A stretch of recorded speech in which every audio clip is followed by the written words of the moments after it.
Tere-remap natin to. Magpapalit din siya ng clutch spring.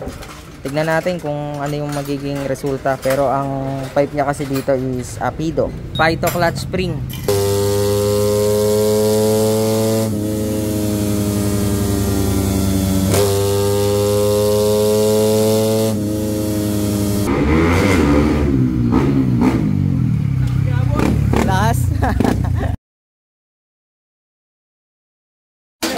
Remap tayo ngayon. Raider 150 Fi, tapos naka Apido pipe. Nilagyan na rin natin ng bang sensor. Ayan, bang sensor. Alright. Baby pa tong motor na to, pero ipaparemap niya na. Naka-setup na nga kaagad eh. Oh. Naka plus 2. Ayan, naka plus 2. Tapos open throttle body. 4,000 pa lang tinakbo. Kailangan natin i-throttle body cleaning bago natin remap. Naka open throttle body siya, so kailangan malinisan. Tere-remap natin to. Magpapalit din siya ng clutch spring. Tignan natin kung ano yung magiging resulta. Pero ang pipe niya kasi dito is Apido. Ayan. Tignan natin kung magpa-power din to at kung anong magiging resulta. O ito, naka tayo dito ng Phyto clutch spring. Susubukan din natin dito. Tignan natin kung may power din. Ito yung stock. Ayan. Apido pipe. Ayan. Bagong install.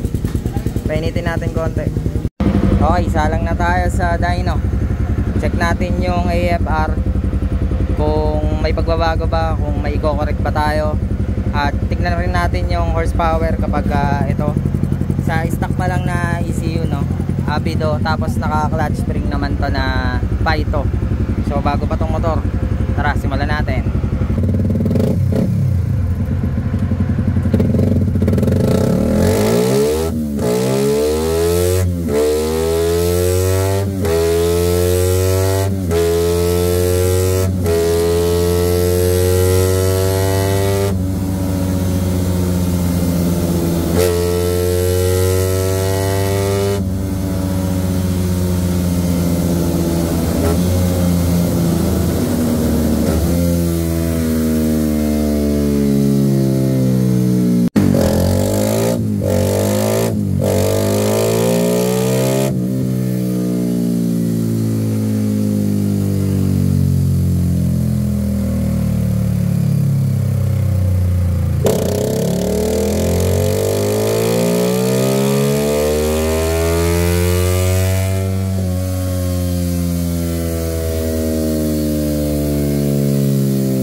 Okay, kalas na.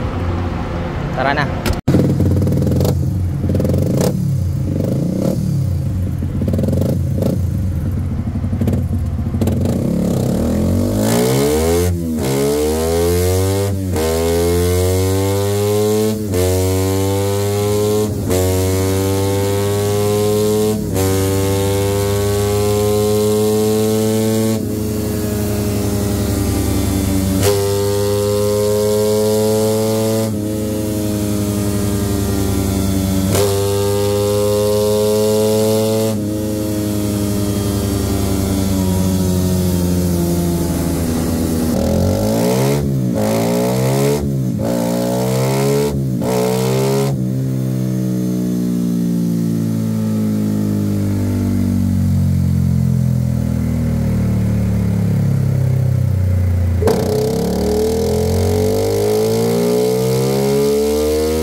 Bagong remap.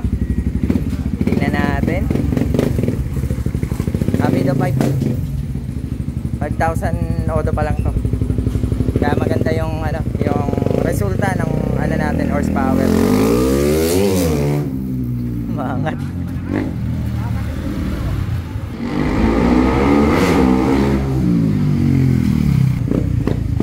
Kamusta boss? Responsive ba? Pwede na. Lahat naman pwede na eh. Test drive mo na. Ikaw na kailangan mag-test drive niyan. Wala naman. Basta ingat lang. Kahit gusto mo sa highway mo pa i-testing eh. Para makita mo ng power.